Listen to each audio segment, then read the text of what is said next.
कार्यक्रम वेद पाठशाला में मैं आपका हार्दिक स्वागत करती हूँ। प्रिय श्रोता, परमेश्वर का वचन जीवित, पवित्र एवं सामर्थी है। आशा है कि आज के वचन से आपको आत्मिक लाभ होगा। तो लीजिए, प्रस्तुत है ये संदेश।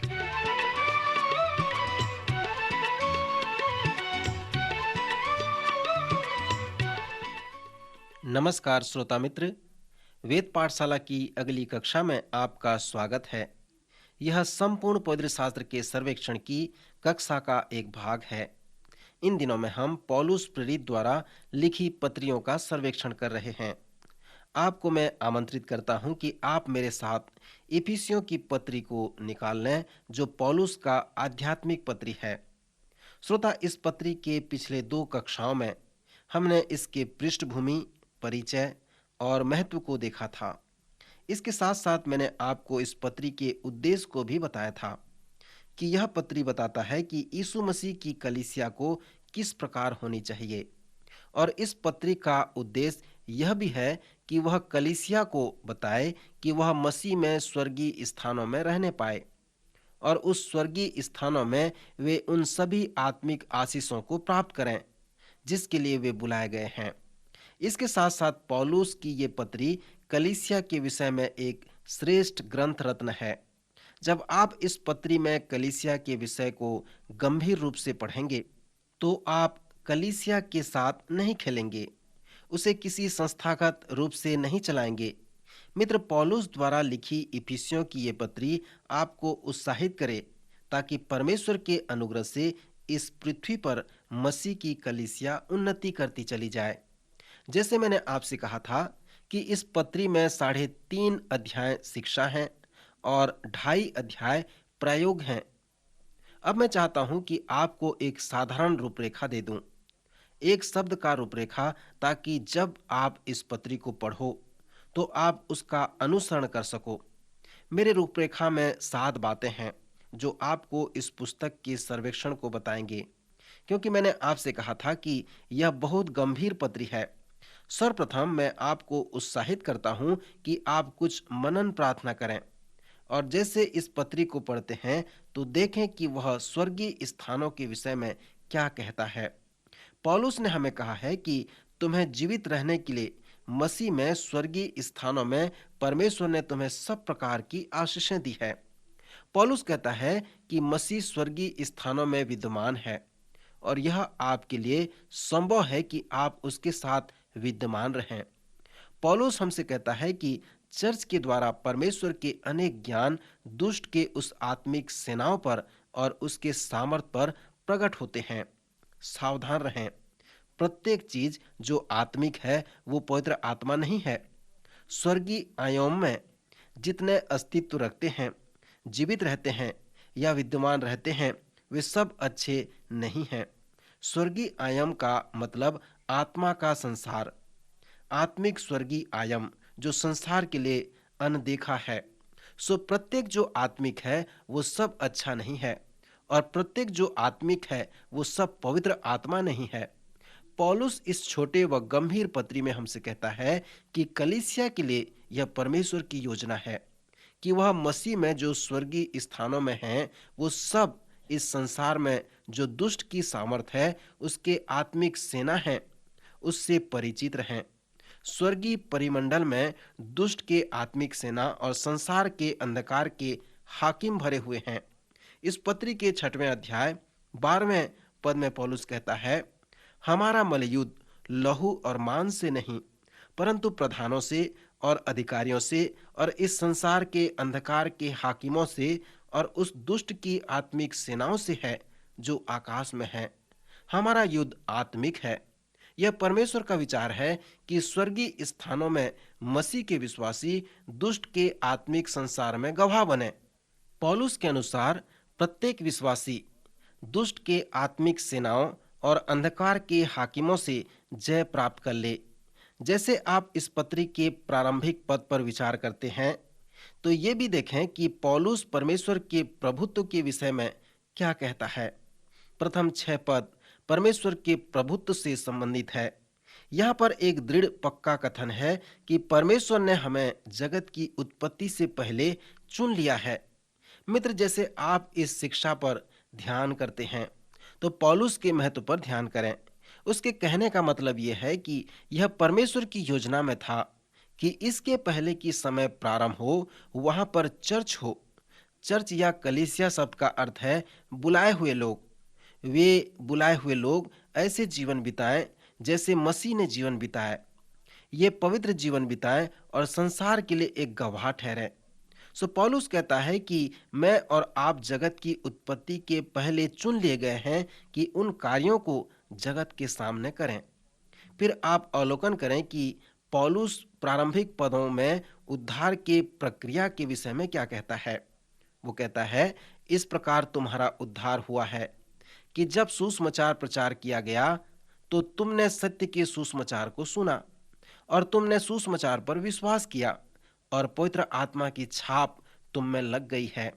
सो यह विश्वासियों के लिए एक प्रत्याभूति के जैसा है और वह उसके मोल लिए हुए के छुटकारे के लिए हमारी मिरास का बयान है कि उसकी महिमा की स्तुति हो। पहले अध्याय के 13 व 14 पद में हमारे पास उद्धार के प्रक्रिया का एक सुंदर छवि है कि हमने सुसमाचार सुना, हमने उस पर विश्वास किया और हम पर पवित्र आत्मा की छाप लग गई। सो इस प्रकार परमेश्वर कहता है कि यही मेरा अधिकार है। उसने अपनी छाप हम पर लगाई, जो हमारे लिए ये प्रत्याभूति है कि स्वर्ग में हमारे लिए जो स्थान रखा गया है, जिसे हम प्राप्त करने वाले हैं। इस पत्री में पौलुस ने 2 शानदार प्रार्थना की हैं और मैं आपसे उत्साहित करता हूं कि आप उसे पढ़ें। उसने कुलुसियों, फिलिपियों और थिस्सलुनीकियों में भी प्रार्थना किए हैं, परंतु इफिसियों की पत्री में जो 2 प्रार्थना हैं वे सुंदर हैं। इसका पहले व तीसरे अध्याय में वर्णन किया गया है। जब आप उस पर ध्यान करेंगे तो आप पाएंगे कि पौलुस के पास प्रार्थना की सूची है। वह एक महान प्रार्थना योद्धा है। वह दूसरे लोगों के लिए प्रार्थना किया करता था। उसने प्रायः सभी पत्रियों में कहा है कि मैं तुम्हारे लिए प्रार्थना करता हूँ। लूथर, वेस्ली और अन्य प्रभु के बड़े दास 4 से 6 घंटे प्रतिदिन प्रार्थना किया करते थे और वे अपनी प्रार्थनाओं में दूसरों के लिए प्रार्थना करते थे। मित्र, आप कितने हैं जो इस प्रकार से प्रार्थना करते हैं? हमारे प्रार्थना की सूची में उन लोगों के नाम होते हैं जो शराबी हैं, बीमार हैं या किसी समस्याओं से जकड़े हुए हैं। परंतु पौलुस की सूची हमारे प्रार्थना की सूची के जैसा नहीं है। पौलुस ने अपनी प्रार्थनाओं में कहा है, इस कारण मैं भी उस विश्वास का सुसमाचार सुनकर जो तुम लोगों में प्रभु यीशु पर है और सब पवित्र लोगों पर प्रकट है, तुम्हारे लिए धन्यवाद करना नहीं छोड़ता और अपनी प्रार्थनाओं में तुम्हें स्मरण किया करता हूं। इस प्रकार आप पौलुस की प्रार्थना सूची को देख सकते हैं।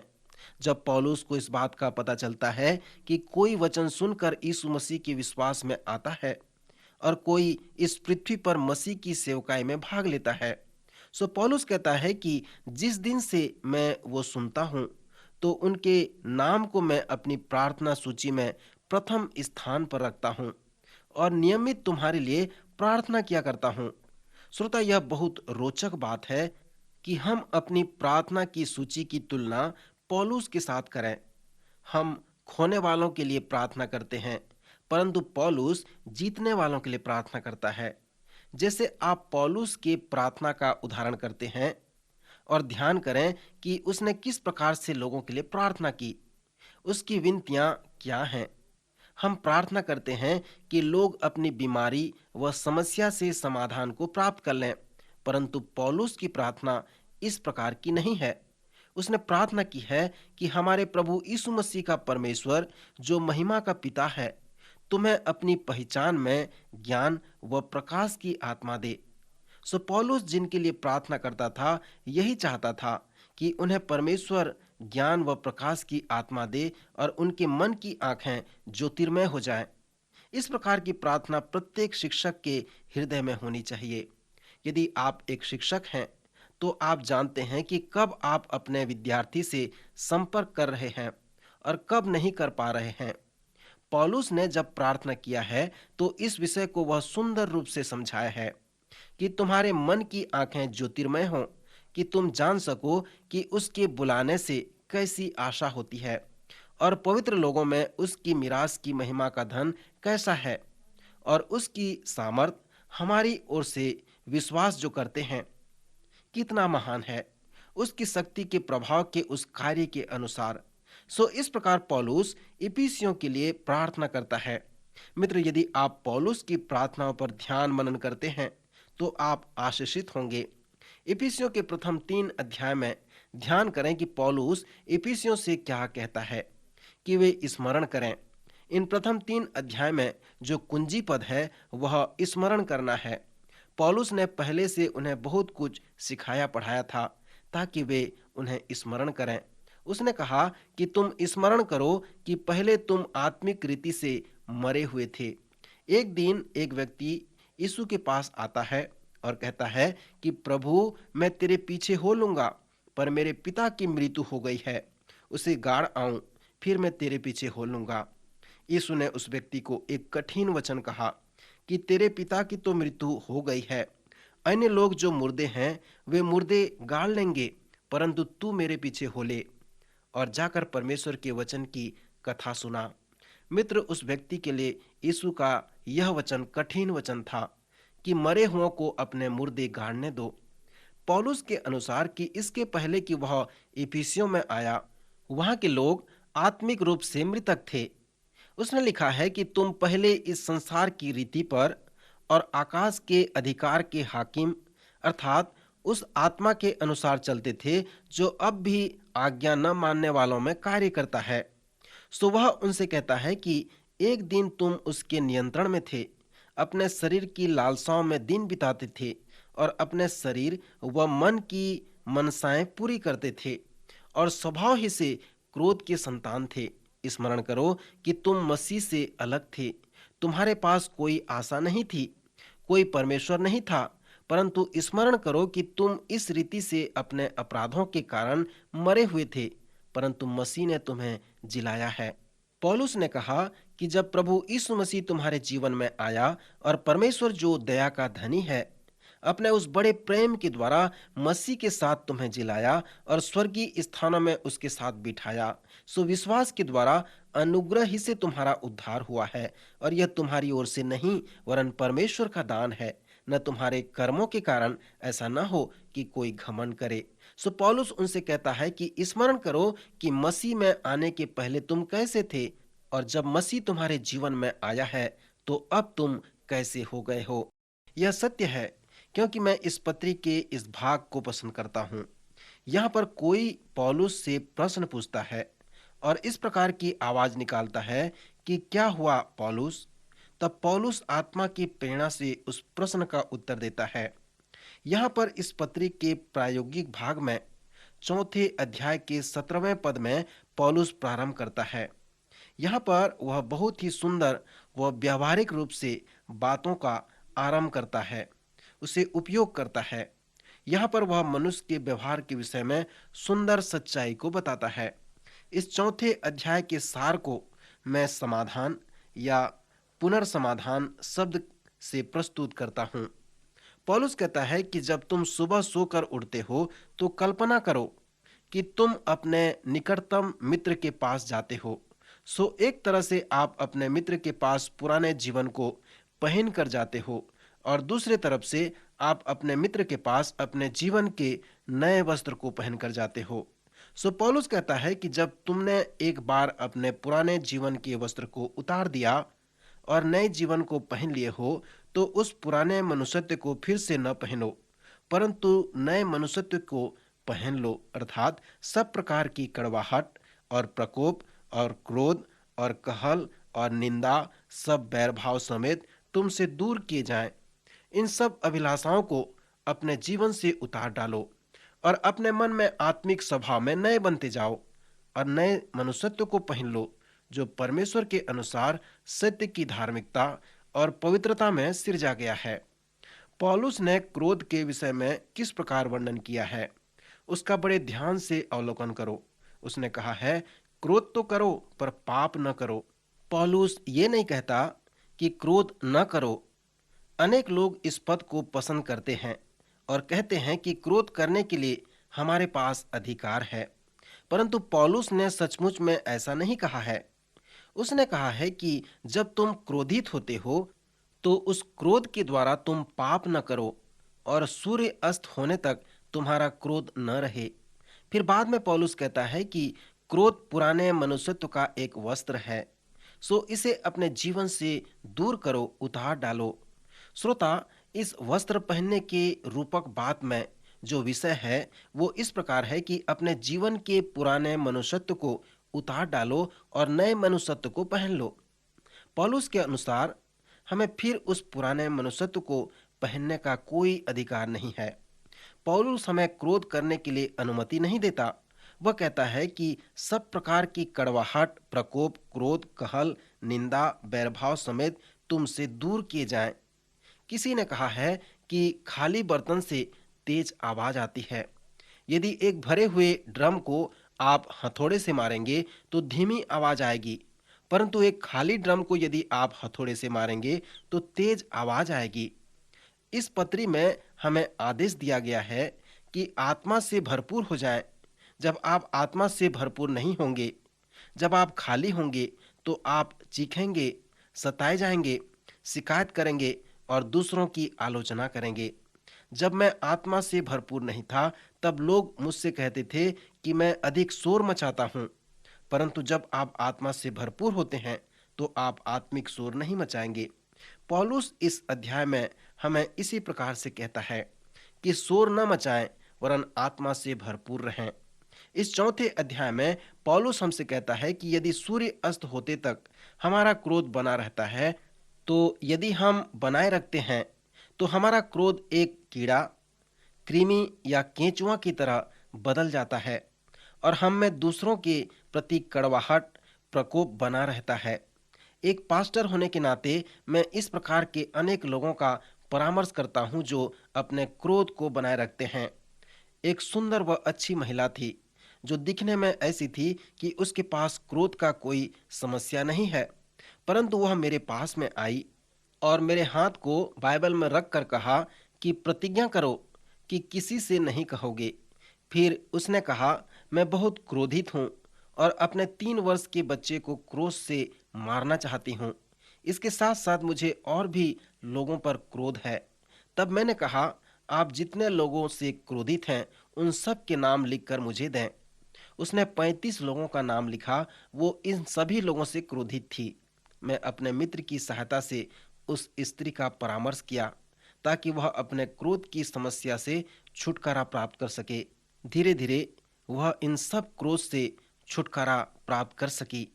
यहाँ पर पौलुस कहते हैं कि परमेश्वर के पवित्र आत्मा को शोकित मत करो, जिससे तुम पर छुटकारे के दिन के लिए छाप दी गई है। सो सब प्रकार की कड़वाहट, प्रकोप व क्रोध को अपने जीवन से उतार डालो और एक दूसरे पर कृपाल और करुणामय हो। और जैसे परमेश्वर ने मसीह में तुम्हारे अपराध क्षमा किए हैं, वैसे ही तुम भी एक दूसरे के अपराध क्षमा करो। मित्रों, इफिसियों के इस चौथे अध्याय में पौलुस कहता है कि पुराने मनुष्यत्व को जो भरमाने वाली आत्मा के अनुसार भ्रष्ट होता जाता है, उतार डालो और अपने मन के आत्मिक स्वभाव में नए बनते जाओ और नए मनुष्यत्व को पहन लो, जो परमेश्वर के अनुसार सत्य की धार्मिकता और पवित्रता में सृजा गया है। इस कारण झूठ बोलना छोड़कर हर एक अपने पड़ोसी से सच बोले, क्योंकि हम आपस में एक दूसरे के अंग हैं। फिर उसने कहा है कि भले काम करने में अपने हाथों से परिश्रम करो, इसलिए कि जिसे प्रयोजन हो उसे देने को, उसके पास देने को कुछ हो।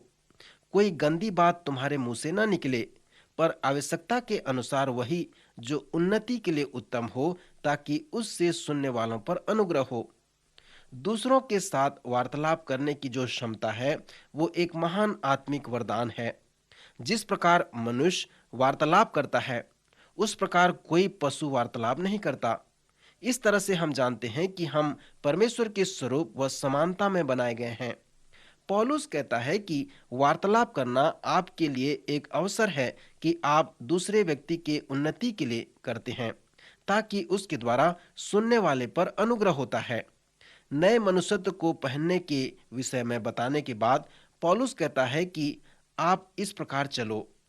पवित्र शास्त्र हमें उत्साहित करता है कि हम बाइबल के उन सच्चाइयों को अपने जीवन में लागू करें और मसीह में जीवन व्यतीत करते हुए चलते रहें। अनेक लोग बड़े सुसमाचार सभा में जाते हैं जहां सुसमाचार प्रचार किया जाता है, वे उस पर विश्वास करते हैं। फिर कुछ लोग ये सोचते हैं कि ठीक है, मैंने विश्वास कर लिया है, परंतु मैं वापस जाऊंगा और अपने पुराने जीवन में फिर से चलूंगा। मित्र, पवित्र शास्त्र ऐसा नहीं कहता। इसलिए इन पत्रियों के जो प्रेरित हैं वे अपने प्रायोगिक व व्यवहारिक भाग में लिखे हैं कि अब इस प्रकार की चाल चलो। मसीह यीशु में जो जीवन है वो मसीह के साथ प्रतिदिन चलने का जीवन है। पौलुस लिखता है, प्रेम में चलो। दूसरे शब्दों में, ऐसे चलो जैसे मसीह चला और तुमसे प्रेम किया और तुम्हारे लिए अपने आप को दे दिया। सो बिना प्रेम के द्वारा आप मसीह के देह के अंग के रूप में जीवन नहीं बिता सकते। फिर पौलुस लिखता है कि ज्योति की संतान की नाई चलो। पौलुस हमसे कहता है कि ज्योति वो वस्तु है जो परमेश्वर को प्रसन्न करता है। पौलुस के अनुसार हम प्रभु की निकटता में आएं और जानें कि कौन सी बात प्रभु को भाता है, फिर हम ज्योति में होकर चलें। पौलुस हमसे कहता है, क्योंकि ज्योति का फल सब प्रकार की भलाई और धार्मिकता और सत्य है। फिर यह परखो कि प्रभु को क्या भाता है और अंधकार के निष्फल कामों में सहभागी न हो, वरन उन पर उलाहना दो। फिर पौलुस हमसे लिखता है कि सतर्क व सावधानी के साथ चलो। अनेक लोगों का यह विचार होता है कि मसीह के पीछे चलने वाले लोगों के मन स्वर्गीय होते हैं, वे संसार की बातों में मन नहीं लगाते। पर यहाँ पर पौलुस हमें इस प्रकार करने के लिए नहीं कह रहा है। जब उसने कहा है कि निर्बुद्धियों की नाई नहीं परंतु बुद्धिमानों की नाई चलो, तो उसका तात्पर्य यह है कि अपनी आंखें खोल कर चलो। फिर उसने कहा है, अवसर को बहुमूल्य समझो क्योंकि दिन बुरे हैं। सो बुद्धिमानों की नाई समय को उपयोग करो और निर्बुद्धि न हो, पर ध्यान से समझो कि प्रभु की क्या इच्छा है। इस पत्री में पौलुस ने हमें कहा है कि हम मसीह में स्वर्गीय स्थानों में रहें जहां पर उसने हमें आशीषें दी है। कई लोग इसे मजाक समझते हैं, परंतु हमें प्रभु की इच्छा को समझना है। आज कलीसिया को, प्रत्येक व्यक्तिगत मसीही विश्वासी को यह जानना है कि परमेश्वर के अनुग्रह से मसीह में जीवित रहने का अर्थ क्या है। यीशु मसीह ने सिखाया कि न्याय धर्म विज्ञान के आधार पर नहीं होगा, परंतु यीशु मसीह के अनुसार न्याय इस प्रकार होगा कि लोग जो प्यासे हैं और आपने उन्हें पीने को पानी नहीं दिया, जो लोग नंगे हैं उन्हें आपने कुछ नहीं दिया, जो लोग भूखे थे और आपने उन्हें भोजन नहीं दिया, जो लोग बंदीगृह में थे तुम उनसे मिलने नहीं गए, जो लोग बीमार थे तुमने उनकी सुधि न ली, जो लोग परदेसी थे तुमने उन्हें अपने घर में नहीं बिठाया। सो यीशु के अनुसार आप इसी प्रकार न्याय सामना आप करेंगे। जब आप इस प्रकार न्याय का सामना करेंगे तब आप ये जानने पाएंगे कि परमेश्वर इस संसार के क्लेशित, दुखित व खेदित लोगों की चिंता करता है। यदि आप मसीह में हैं और आपका हृदय व मन मसीह में केंद्रित है, तो आप में निश्चित रूप से लोगों के प्रति दया होगी और जिन्हें आवश्यकता है उनके विषय में आप निश्चित रूप से विचार करेंगे, क्योंकि आप स्वर्गीय राज में जीवित हैं। इसलिए पौलुस कहता है कि ध्यान से देखो कि कैसी चाल चलते हो, निर्बुद्धियों की नाई नहीं परंतु बुद्धिमानों की नाई चलो, और प्रभु की इच्छा को जो इस पृथ्वी के लोगों के लिए है उसे ध्यान से समझो। फिर पौलुस कहता है कि आत्मा में परिपूर्ण होकर चलो और दाखरस से मतवाले न बनो। श्रोता मित्र, पवित्र आत्मा से परिपूर्ण होने का तात्पर्य यह है कि पवित्र आत्मा के नियंत्रण में चलना। मैं आज यहाँ पर रुकना चाहता हूँ। क्या आपके पास वो सामर्थ है? कृपया सावधानी व प्रार्थना पूर्वक इस पत्री को पढ़ें और परमेश्वर से कहें कि वह आपको आत्मा के द्वारा चलने में आपकी सहायता करे। प्रभु इन वचनों द्वारा आपको आशीष दे, आपकी सहायता करे।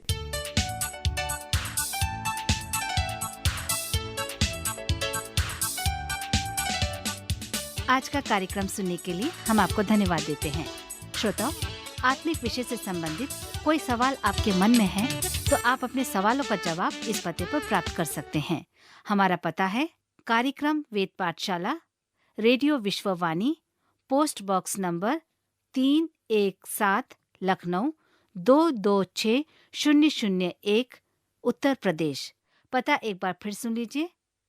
कार्यक्रम Ved Pathshala, radio Vishwavani, post box number 317, Lucknow 226001, Uttar Pradesh. और हाँ श्रोता, आप हमसे ईमेल के द्वारा भी संपर्क कर सकते हैं। हमारी ईमेल आईडी है hindiembassy@radio.vv.org, hindiembassy@radio.vv.org। अब हमारे कार्यक्रम का समय यहीं पर समाप्त होता है। अगले कार्यक्रम में आपसे फिर भेंट होगी। तब तक के लिए हमें आज्ञा दीजिए। नमस्कार।